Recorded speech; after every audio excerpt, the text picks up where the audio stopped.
Fear. How afraid are you? Your fears define your limitations.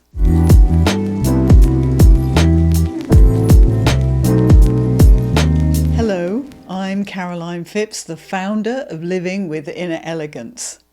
The Living with Inner Elegance initiative is a safe space where we unite with dignity and grace to craft genuine and practical solutions to demanding problems in our fast-paced and chaotic world. Before we begin, I'd love to welcome you to the Inner Elegance community by subscribing to my YouTube channel. If you find value in this content, please like the video and share your thoughts in the comments. Your support helps us reach more people, so feel free to share the link with friends and family too. Have you ever noticed how your fears can limit what you do? Think about that for a second.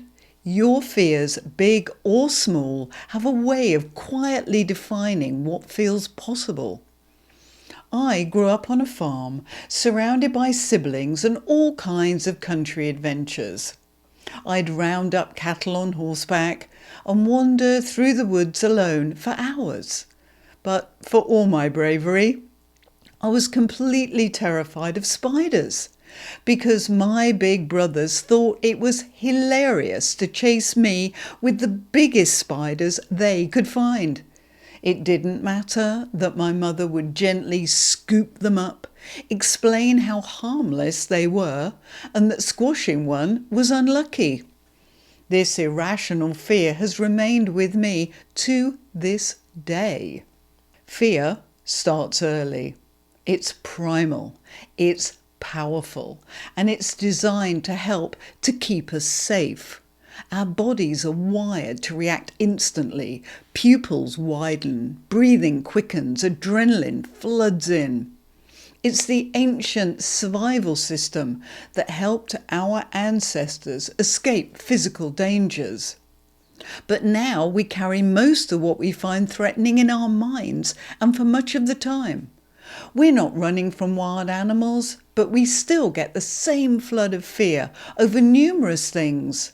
Fear of what others think, fear of speaking in public, fear of being rejected, fear of getting sick. Even scrolling through the news these days will do it. Studies show that we are more fearful than ever. Why? Because we live in a world where fear is constantly broadcast.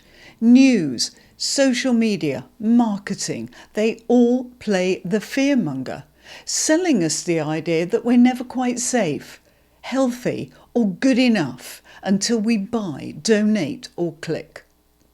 This culture of fear doesn't just mess with our peace of mind, it holds back our progress. When we let fear drive our decisions, we play small.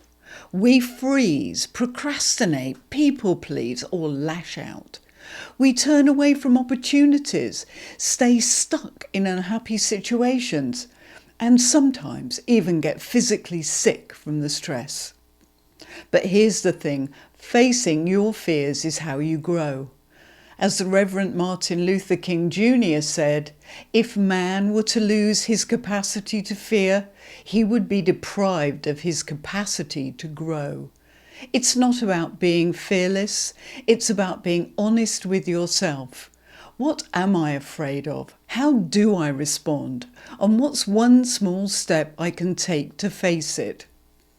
Maybe it's talking to somebody new, saying yes to an invitation, or speaking up in a meeting.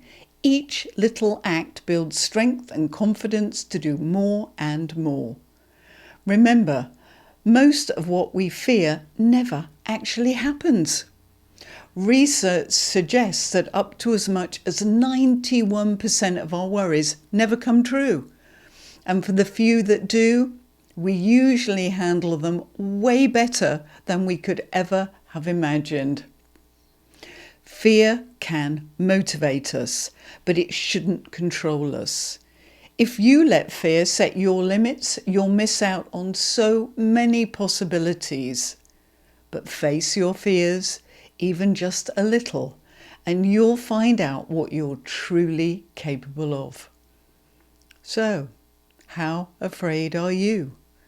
And which of your fears are you finally ready to challenge today? Thank you for watching. Be sure to visit my YouTube channel, subscribe, give the video a like, and tap the bell to stay updated on future content.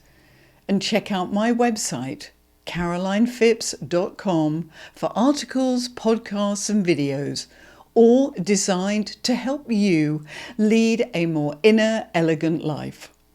I'll see you next time.